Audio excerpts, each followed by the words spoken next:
네. 25년 4월 달에 실시한 네트워크 관리사 1급 기출문제 풀이를 시작하겠습니다. 일단 풀이에 앞서서 잠깐 얘기를 드리면, 여기는 이제는 인베스트 정보보안 기사 카페거든요. 그래서 뭐 정보보안 기사만 있는 게 아니라 네트워크 관리사도 있고 리눅스 마스터도 있고 각종 이제 그 정보보호 위험 관리사, 뭐 감리사 등등의 정보를 얻을 수 있는 카페고요. 특별히 뭐 가입할 때 가입 조건 같은 건 없습니다. 그래서 뭐 가입하시는 게 좋을 겁니다. 자, 아무튼 시작할게요. 일단 첫 번째가 TCP/IP에 대한 건데, 사실은 이제 이 TCP/IP는 반드시 학습을 해야 되는 거죠. 왜 그러냐면 이게 나중에 이제 정보보안 기사에도 의미가 있고, 실제 일에도 의미가 있습니다. 그래서 이걸 모르면 안 되죠. 자, 그래서 볼게요. 프로토콜 분석. 프로토콜이라는 거는 송신자와 수신자 간의 약속이죠. 약속. 즉 무슨 말입니까? 내가 이런 형태로 자료를 보낼 테니까 너는 이렇게 알아들어라. 그게 이제 프로토콜이라는 거죠. 약속. 그래서 사용되는 도구 중 용도가 다른 기능은 뭐냐라고 되어 있어요. 자, 윈피캡이라는 거는, 이거는 이제 스니핑하는 윈도우의 라이브러리입니다. 즉 스니핑 도구의 이름인 거고, 이 윈피캡의 기능을 써서 만든 프로그램이 와이어샤크인 거고, 물론 TCP 덤프라는 것도 있어요. 그래서 1번가부터 3번까지는 전부 다 공통적인 게 하나 있죠. 그거는 스니핑 도구라는 거예요. 스니핑 도구다. 이거를 쓰니까 깜빡깜빡이네요. 자, 스니핑 도구라는 거고, 자, PTK 뭐 빌더, 이거는 전혀 관련이 없습니다. 그리고 또 스니핑의 의미는 또 어떤 의미를 갖고 있어요? 수동적 공격.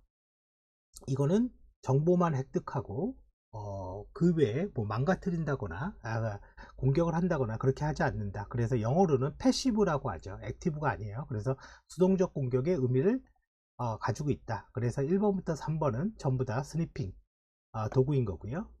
자, TCP/IP 프로토콜의 특징으로 올바른 것은 뭐냐? 자, 계층적 주소를 사용하여 경로를 결정한다. 즉 우리는 IP 주소, 그죠? IP 주소를 가지고 경로를 결정하는 거고, 이 IP 주소의 그 계층이라는 거는, 여기에서 말하는 계층이라는 거는 두 가지 의미가 다 될 것 같아요. IP 주소의 뭐 100점, 10점, 10점 요것도 될 것 같고, DNS의 뭐 네이버.com 요것도 될 것 같습니다. 그래서 올바른 것은 이제 1번이 되는 거고, 데이터 에러 검출 데이터의 에러 검출 기능을 포함하고 있다. 자, 요거 좀 애매한데 무슨 말이냐? 에러 검출이라는 기능은 가지고 있어요. 에러 검출은, 그죠? 에러를 탐지하는 거니까. 에러를 탐지하니까 뭐가 있습니까? 페리티비트라는 말이 무슨 말이에요? 잉여 비트라는 거죠. 이 에러를 탐지하기 위해서 추가한 비트가 잉여 비트, 임의의 값이다. 0 아니면 1. 근데 데이터의 값의 에러를, 이거는 프로그램에서 해야 되는 겁니다. 자, 그리고 커넥션 리스를 제공하지 않는다. UDP는 뭐죠? 연결하지 않고 데이터를 보내는 거죠. 대표적인 예가 DNS, 그죠? URL 주면 IP 주소 얻어오는 DNS가 있고, 물론 DNS는 TCP도 같이 사용을 합니다. 자, UDP 데이터그램에서 꼭 단편화 작업을 수행해야 된다. 꼭이라는 건 없죠. 이 단편화라는 거는 데이터가 분할되는 건데, 네트워크 인터페이스에는 이 MTU, Maximum Transfer Unit이라는 게 있어서 최대 전송할 수 있는 패킷의 크기, 이게 기본값이 1500바이트입니다. 그러니까 내가 3000바이트 패킷을 만들어서 이렇게 보내면 실질적으로 전달할 수 있는 최대 크기가 1500이니까 이게 뭐가 돼요? 분할이 되죠. 이 분할을 단편화라고 하고, 분할이 되면 누가 1번이고 누가 2번인지가 알아야 되는데, 그 정보를 오프셋이라는 필드에, 즉 IP 헤더에 있는 겁니다. 필드에 저장하고 있는 거죠. 그래서 꼭 필요한 건 아니다. 자, 그리고 보죠. 자, 오히려 이제 이런 게 어렵죠. 이거는 이제 외우지 않으면 뭐 알 수가 없는 거죠. 자, 뭐냐면 무선랜, 그죠? 무선랜 CSMA CA라고 하죠. CA가 캐리어 어보이드, 그죠? 충돌을 회피한다. 왜? 복구하기가 어려우니까. 왜? 무선이라서. 그렇게 되는 거예요. 옳지 않은 것은 뭐냐라고 되어 있는데, 자, 802.11n은요, 사실은 이건 알아두세요. 802.11n은 아주 쉽게 아는 방법이, 우리 집에 공유기를 보면요, 이렇게 안테나가 여러 개가 있죠. 이렇게 안테나가 여러 개 있으면 여러 개의 신호를 동시에 받을 수도 있습니다. 그래서 와이파이가 기본적으로 쓰는 주파수가 2.4GHz죠. 그리고 5GHz 표준도 있습니다. 이거 유럽 거 5GHz. 그러면 내가 무선 신호를 2.4와 5GHz에 동시에 주고받으면 송신하거나 수신할 수 있는 그 데이터량이, 그죠, 증가한다고 볼 수 있겠죠. 그죠, 그냥 생각하기에. 그래서 이 IEEE 802.11n이라는 거는 어떤 의미를 가지고 있냐면 2.4GHz와 5GHz의 주파수를 동시에 수신해서 600메가 정도의 전송 속도를 낸다라는 의미를 갖고 있어요. 이 말은 사실은 정보보안기사 기출문제입니다. 지금 제가 한 말은. 자, 그래서 OFDM을 쓸 수 있다. 이거는 OFDM은 이건 주파수 직교 방식이라고 얘기를 하는데 조금 어려운 얘기입니다. 그러니까 어떤 이제 무선 주파수라는 게 막 이렇게 보내지면 이게 약간 중첩해서 보낼 수 있다 라는 의미라고 그냥 해석을 하세요. 그래서 이렇게 돼 있는 거고, 근데 802.be 신호를 바꾸는 방식이 QAM이다, 이렇게 외우는 수밖에 없습니다. 이 문제.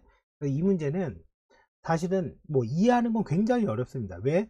주파수를 변조하는 방식이 다 특성이 있기 때문에 그거를 이해하기는 어렵고, QAM 방식이다, 딱 요 정도만 알아두시는 게 좋을 것 같아요. 자, 그 다음에 네트워크 아이디가 뭐 210.5인데 6개의 서브넷이 필요하다. 그러면 우리가 자릿수가 몇 개예요? 이 끝에 0, 0이라는 게 뭡니까? 네트워크 전체의 의미인 거죠. 그러면 6개니까 하나, 둘, 셋, 넷, 다섯, 여섯, 일곱, 여덟. 즉, 요 0 하나가 8비트가 되는 거죠. 그래서 4개니까 하나, 둘, 셋, 넷이니까 4, 8에 32. 32비트 주소 체계가 되는 거고, 요 한 비트가 있으면 0하고 1 두 가지만 표현할 수 있죠.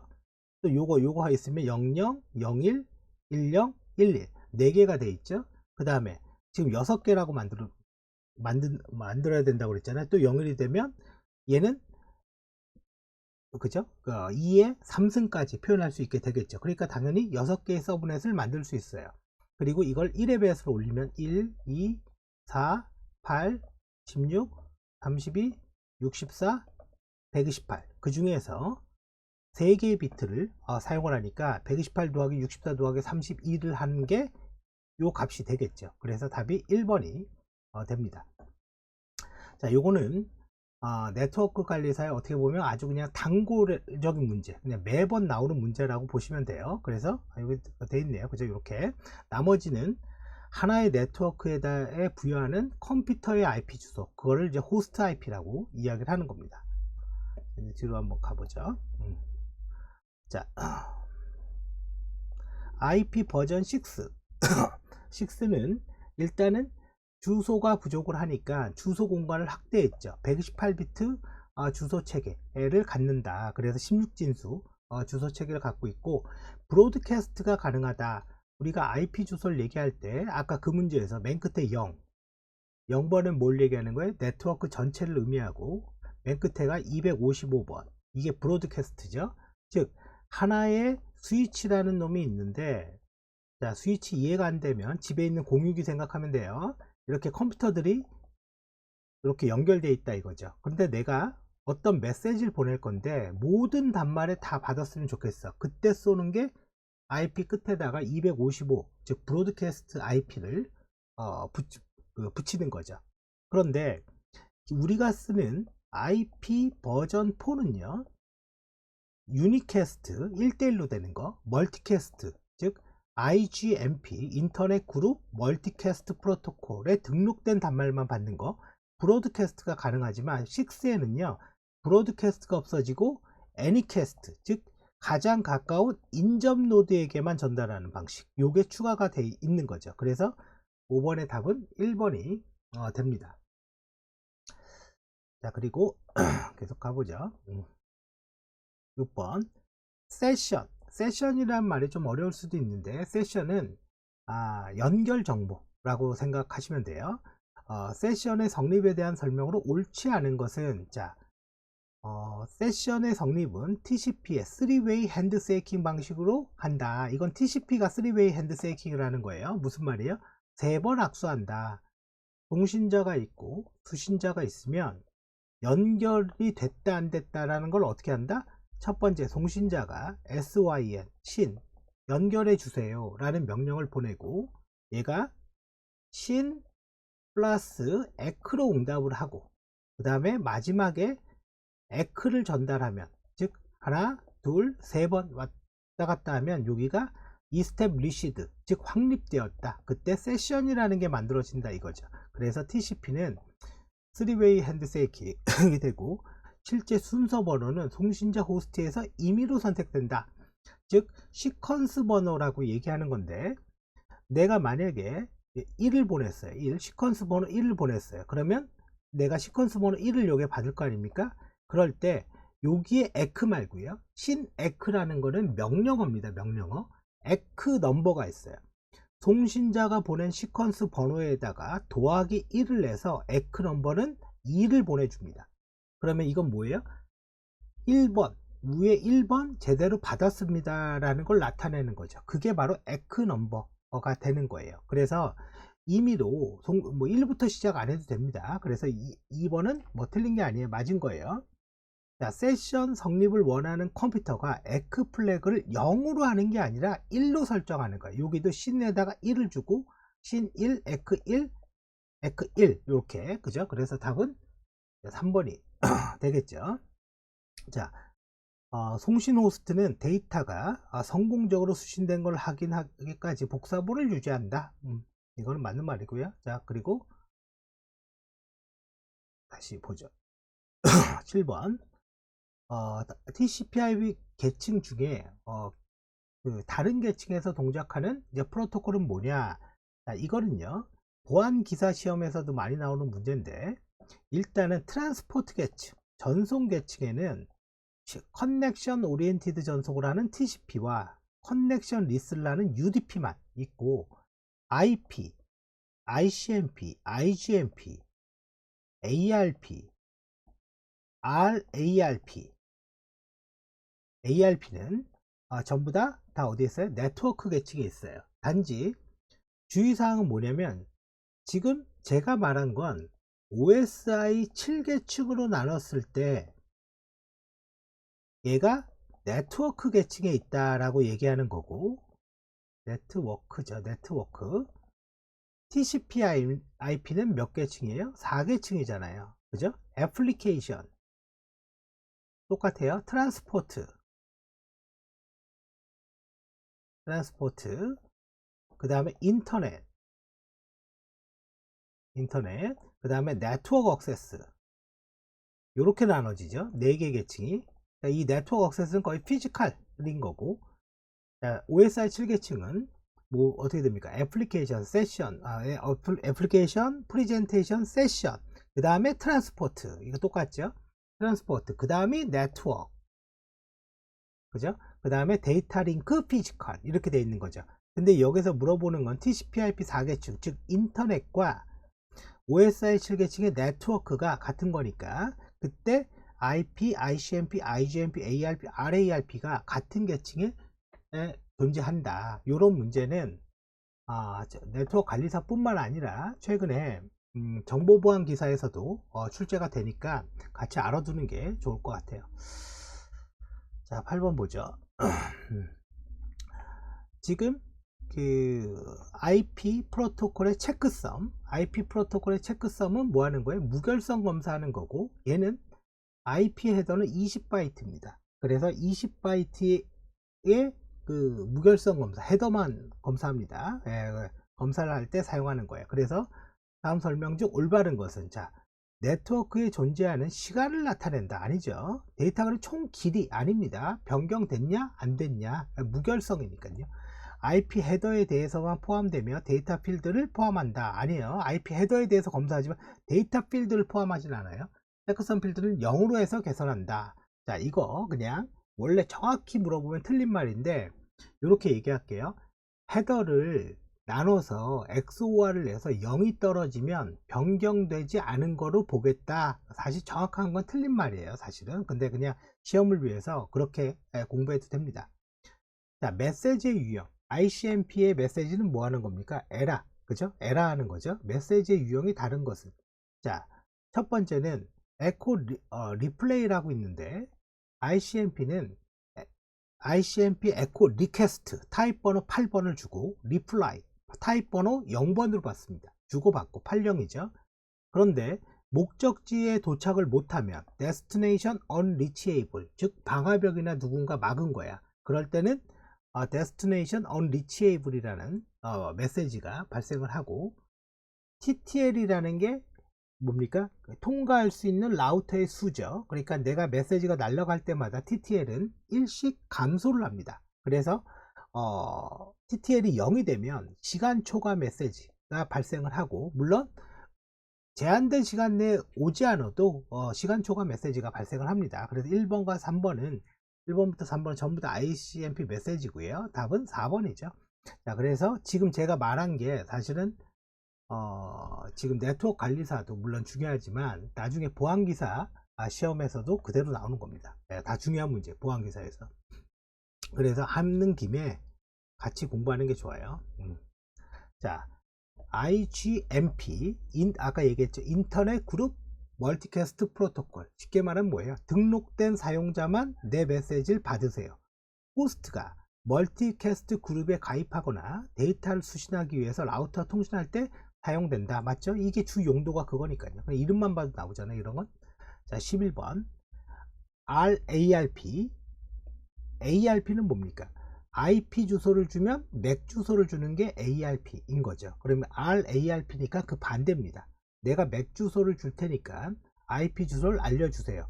하드웨어 주소를 IP 주소로 변환하기 위해서 사용된다. 그러니까 뭐 정확한 답이 3번이죠.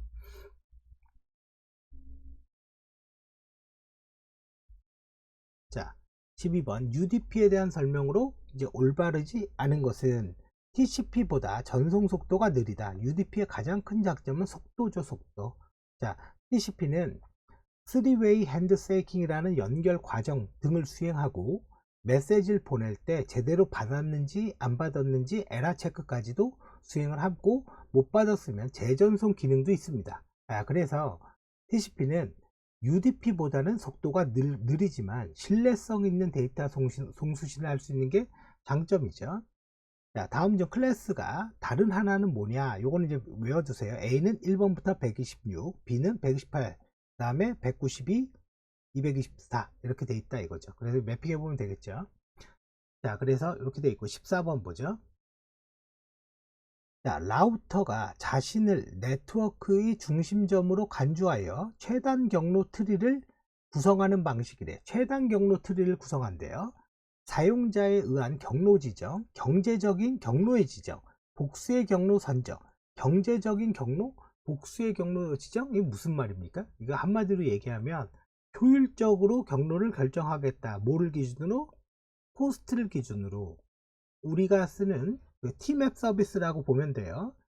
지도를 보면서 교차로의 수가 많은 쪽으로 경로를 잡는 게 아니라 도착 시간이 짧은 쪽으로 경로를 잡겠다. 그 시간이 비용인 거죠. 그래서 얘는 OSPF가 되는 거고, 지도를 보고 교차로의 수가 짧은 쪽으로 경로를 잡겠다. 디센트 벡터, 거리 기반.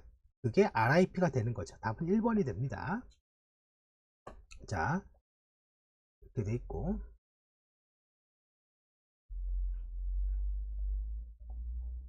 15번 보죠.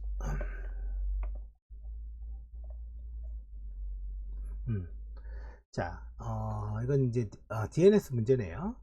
클라이언트가 그저 도메인 URL이죠. URL을 웹사이트에 접근하려고 한다.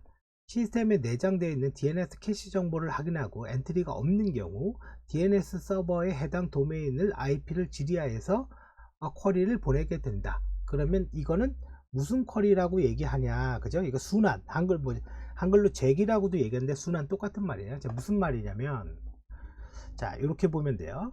자, 내가 하고 싶은 거는 지금 따따따 점, 이거 나중에 여러분들 계속 중요합니다. 이런 쪽 시험에서 네이버.com 이렇게 영어로 되어 있단 말이에요. 이 영어에 대한 IP 주소를 내가 알고 싶은 거예요. 그러면 내 컴퓨터에 윈도우즈 밑에 시스템 32 밑에 드라이버 밑에 etc 밑에 호스트즈라는 파일이 있습니다. 이게 DNS 파일이에요. 이 파일에 따따따.naver.com은 IP가 10.10.12 하시면 여기에서 이름을 풀고 끝납니다. 근데 여기 없어. 대부분 없죠. 없으면 회사 내부에 있는 우리는 그거를 로컬 DNS 혹은 그냥 DNS라고 그럽니다. DNS 서버에 질의를 보내요. 이때 보내는 질의를 묻는 거예요. 그걸 제기, 순환 똑같은 말이죠.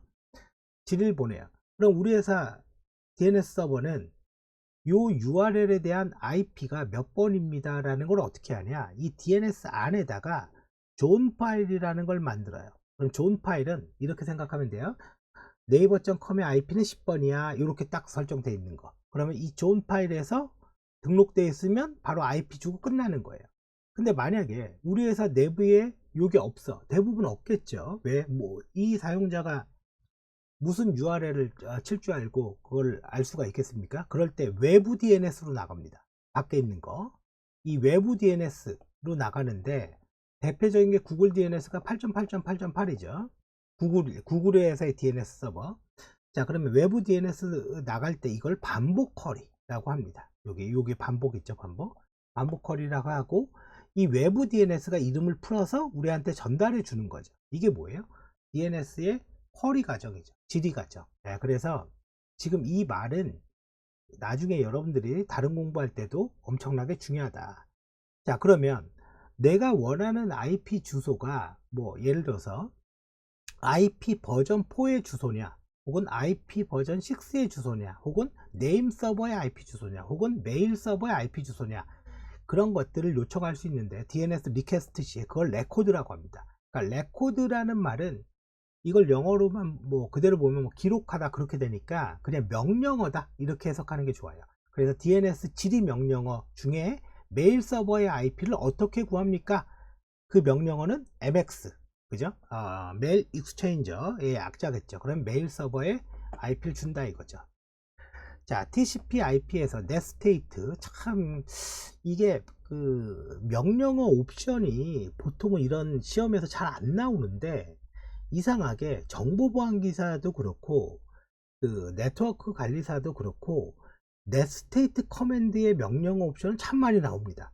그게 공통점이에요, 공통점. 자, 그래서 통계를 어떻게 보냐. 근데 넷스테이트 명령어의 커맨드는요, 이게 앞에 다 영어의 의미 있는 약자입니다. 이게 전부 다. 그래서 지금 S 이건 통계라는 거죠, 통계. 그래서 답은 2구. 그 다음에 R은 뭐겠어요? 라우팅, 경로 정보 보겠다. 뭐 5는 모르겠습니다. 5가 있나? 있는지 없는지 모르겠어요. 없는 것 같은데. 자, 그래서 이렇게 통계를 보겠다.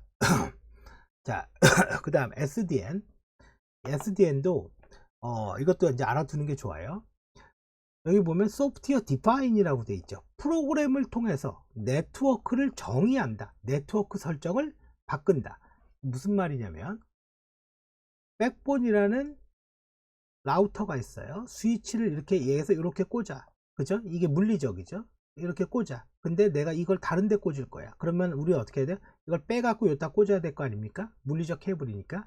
근데 이러한 설정을 소프트웨어로 할 수 있는데, 제어와 관리, 즉 데이터를 처리하는 거와 트래픽을 처리하는 거와 이런 경로를 결정하는 거를 소프트웨어로 결정할 수 있다라는 게 SDN이라는 거예요. 그래서 SDN은 알아두는 게 좋죠. 그러니까 소프트웨어로 네트워크 설정한다. 그래서 제어 기능과 데이터 기능 두 가지로 나눠집니다. 자, 그 다음 19. 자, 이것도 이제 외워야 되는 거네요. 무선랜 표준. 자, 홈 네트워크에서 사용되는 와이어레스 팬. 자, 이건 무슨 말이냐면 집에서 네트워크를 하는데, 팬이라는 말은요, 퍼스널 에리어 네트워크인데 약 3에서 5m 정도의 짧은 거리 통신을 얘기합니다. 그래서 대표적인 예가 뭐가 있어요? 우리 아는 거 블루투스 뭐 이런 거 얘기하는 거예요. 자, 블루투스 뭐 적외선 통신, IRDA, 뭐 지그비 뭐 이런 것들이 다 3에서 5m 정도의 통신을 얘기합니다. 거기에서 거기에서 뭘 얘기하냐면 무슨 통신을 말하는 거냐면, 자 볼게요. 와이어레스, 지금 와이어레스 랜에서 펜을 통칭하는 기술로 있으며 블루투스 고속의 와이어레스 펜, 저속의 와이어레스 펜을 분리할 수 있다. 무엇은 와이어레스 펜의 블루투스를 무엇은 고속의, 이거 말이 더 어렵네요, 그죠? 고속의 와이어레스 펜의 표준이며 무엇은 저속이다. 일단은 하나하나 봐야 되겠네. 저속의 통신을 하는 거는 지급입니다. 지급이, 이게 얘네들은 와이어레스 펜이잖아요. IEEE 802.15로 시작합니다. 802. 무선 랜 802.11로 시작하죠. 이게 50m. 이게 분류의 의미가 있는 거예요. 그 중에서 지급이가 802.15.4번이 되는 거예요. 이 11은 말도 안 되는 거고 12.4. 그래 답은 나왔네 이미, 그죠? 그리고 블루투스가 802.15.1번이 되는 거고 802.15.3은 요거는 UWB라고 해서, 얘까지는 사실 몰라도 되는데, 통신을 할 때 2GHz, 2.4GHz를 쓴다, 뭐 5GHz를 쓴다 이러잖아요. 근데 UWB는 넓은 대역을 동시에 씁니다. 그래서 이 2.4 하나가 100메가라고 생각하면 돼요. 그럼 5기가 100메가. 그럼 2.4랑 5기가 쓰면 200메가 아닙니까? 넓은 대역을 넓게 쓰는 통신 기술. 그래서 그 대용량 데이터를 보내고 있는 게 802.15.3 UWB죠. UWB. 자, 그래서 답은 3번이 됩니다. 자, 어려운 문제예요. 사실 그냥 외우지 않으면 하기 어렵죠. 자, 글로벌 클라우드 컴퓨팅에서 글로벌 서버 로드 밸런싱의 특징으로 이제 거리가 먼 것은 뭐냐. 자, 트래픽을 분산한다. 로드 밸런싱이라는 게 뭡니까? 한번 여기 불렀다 저기 불렀다. 그래 부하를 줄이는 거죠. 자, 서버의 상태를 체크한다. 뭐 응답 시간을 향상한다. 이건 다 맞는 말인 거고, 서버의 컨텐츠를 캐싱한다. 아니죠. 이건 아닙니다. 이거와 관련된 게 뭐냐? 서버의 컨텐츠를 캐싱한다. 이렇게 보면 돼요. 뭐라고 볼까요? 쿠팡 사이트를 보면 상품에 대한 이미지가 엄청 많지 않습니까? 그러면 우리가 상식적으로 생각을 해봤을 때 쿠팡에서 물건을 많이 사는 사람이 많겠습니까? 단순히 조회만 하는 사람이 많겠습니까? 단순히 조회만 하는 사람이 많겠죠. 그럴 때 캐시 서버 같은 걸 놔서 단순 조회는 여기에서 응답을 해주면 뒤쪽에 DB 쪽에 부하는 발생하지 않게 할 수 있겠죠. 그런 게 컨텐츠 캐싱이에요. 그런 게. 그래서 이런 거를 전문적으로 해주는 업체들이 있는데 몰라도 됩니다. 컨텐츠 딜리버리 네트워크, 캐시 서버를 제공해줘요. 그럼 나는 쿠팡 사이트에 갔는데 사실 이 사이트에 붙어서 조회만 한 거야. 그러다가 주문하면 진짜 쿠팡으로 들어가는 거고, 그런 개념이 홈쇼핑에는 다 적용이 되어 있습니다. 그게 캐싱이에요. 그게. 자, 자, 클라우드에서 보안 관리, 그냥 대충 봐도 알지 않습니까? 시큐리티이지 않을까요? 그죠? 시큐리티 애저 서비스, 그죠? 2번이 되는 거죠. 이거 네트워크 관리사에서도 거의 안 나왔고 처음 나왔고, 사실은 제 기억에는 이게 예전에 정보보안 기사에도 한번 나왔습니다. 이게 한번 나오고 안 나왔지만 아무튼 그때 나왔던 문제 중에 하나죠. 자, 다음에 들어갈 것은 뭐냐? 그 소스 변환 주소 목적이다. 퍼블릭 유형과 프라이빗 유형이 있으면 퍼블릭 유형은 프라이빗 IP만 소유자가 소유한 서비스가 인터넷에 접속할 수 있게, 이거 나트 아닙니까? 나트 공인 IP 사설 IP. 자, 여기에서 제일 중요한 게 뭡니까? 나트의 종류 중에 PAT죠. PAT. 물론 네트워크 관리사에서 PAT가 나오진 않아요. 영어 약자가 포트 어드레스 트랜슬레이션. 즉 뭐냐면 우리가 쓰는 거, 한 개의 공인 IP에 N개의 사설 IP를 매핑하는 거. 그럼 우리 집에 공유기가 있으면 집에 컴퓨터가 요즘 한두 대씩 있잖아요. 그러면 각각의 사설 IP가 있고 인터넷에 나갈 땐 공인 IP 한 개로 바꿔서 나가는 거죠. 그게 PAT입니다. 그래서 나트의 기능 중에 하나죠. VPC 피어링은 사실은 전혀 관련이 없는데, 이거는 클라우드에서 가상의 네트워크를 VPC라고 해요. 이 가상의 네트워크끼리 연계할 수 있는데, 연동할 수 있는데, 그때 하는 서비스가 VPC 피어링 서비스인 거예요. 그래서 여러분들이 네트워크 관리사의 공부는 나중에 여러분들 뭐 이것 따고 그만 할 거 아니잖아요. 공부는 나중에 정보 보안 기사나 어떤 다른 자격증을 볼 때 가장 기본이 되면서 핵심이 돼요. 그래서 좀 같이 잘 알아두는 게 좋을 것 같아요. 자, 클라우드 네트워크 관리 기술은 일반적으로 ISO 기준에 따라서 구성 관리, 이거 뭐 NMS 아닙니까? 네트워크 매니지먼트 시스템, 그죠? 네트워크 관리 시스템의 이름인 거죠. 그리고 요거는 네트워크 관리 그 시스템의 뭡니까? 구성 요소죠. 구성 요소가 되는 거고, 각각의 기능이 명확히 정의되어 있다. 다음 중 그 영역이 부적절한 것은 뭐냐라고 되어 있어요. 자, 구성 관리는 네트워크 구성에 관한 정보를 수집하고 이를 바탕으로 업데이트 최신 정보를 유지한다. 뭐 대충 맞아 보이죠. 성능 관리는 통계, 그죠? 패킷 처리율 맞아 보이죠. 계정 관리는 개방형 시스템에 일어나는 활동에 따라 모든 정보를 관리하고 자원의 사용량, 네트워크 정보를 수집한다 라고 되어 있고, 보안 관리는 네트워크 장치 설정, 변경, 그 다음에 버전 관리, 소프트웨어 백업, 뭔가 좀 안 맞는 것 같잖아요. 뭐 그죠? 여기 나와 있는 것처럼 뭐 암호화, 접근 제어 이런 게 보안이죠. 그래서 답은 4번이 되는 거고. 자, OSI 7계층 OSI에서 표준 모델로 정한 컴퓨터 간의 상호 연결을 위한 계층 중 통신을 위한 물리적 전송로의 설정, 유지, 해제를 하는 계층은 뭐냐? 데이터 링크죠. 피지컬은 그냥 전기로 보내는 거예요. 전기로. 전기로 쏘고 받고, 그죠? 피지컬은. 자, CRC가 뭡니까? 무결성 검사 코드. 아까 제가 처음에 무식하게 한번 얘기했잖아요. 그냥 패킷을 체크선 비트로 나눠서 0이 떨어지면 에러가 없는 거를 보자. 그렇게 무식하게 공부하는 게 바로 CRC를 얘기하는 거예요. CRC 검출 방법에 대한 설명으로 옳지 않은 것은 뭐냐? 자, 논리의 합이 아니라 XOR로 합니다. XOR을 수행한다. 자, 나눗셈 연산을 사용한다. 자, 무슨 말이냐면,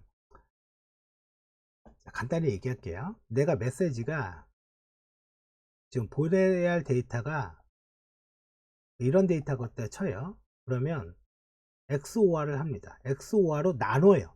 XOR라고. 그러면 나누는 값도 정해야 돼요. 110. 그리고 여기 1자리에다 맞춰 이렇게. 나머지 다 0이요. 1일일 때 0 나오죠. 0일일 때 1 나오죠. 00일 때 0, 01일 때 1, 나머지 쭉 오겠죠. 또 나눠요. 1, 0. 계속 이렇게 나눠갑니다. 이렇게 나눠가서 제일 마지막에 나오는 데이터, 이 데이터를 수신자한테 보내는 거예요. 그럼 이걸 받은 다음에 다시 또 메시지에다가 덧붙이고 또 나눠요. 그랬을 때 0이 딱 떨어지면 에러 없네? 이렇게 보는 거예요. 이렇게. 그래, 요 정도만 알고 있어도 돼요. 요 정도만. 굳이 뭐 저렇게 나누는 것까지 알 필요는 없습니다. 자, 광 케이블은 뭐 하는 거예요? 빛의 반사를 통해서, 그죠? 데이터를 보내는 거죠. 이거 파장문화, 그죠? WDM. 영어만 봐도 나오죠. 웨이브랭스.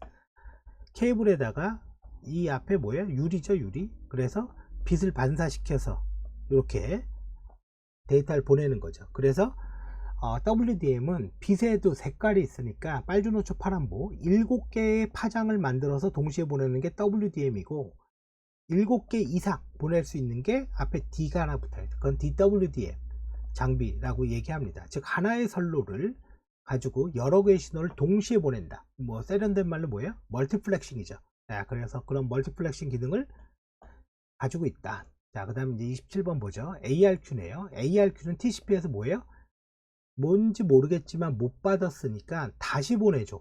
그걸 얘기하고 있는 겁니다. 일정한 크기의 연속적인 프레임을 수신하고 오류가 발생되면 재전송한다. 그러면 지금 여기에서 핵심은 뭐냐? 이 오류가 발견되었을 때 발견된 시점으로 전체를 다 재전송한다. 그럼 고백엔이에요. 고백엔. 발견된 시점으로. 근데 빠진 것만 재전송해? 그럼 셀렉티브입니다. 그래서 답은 단번이 되는 거죠. 단번이. 자, 일단 위에서 끊고 하죠.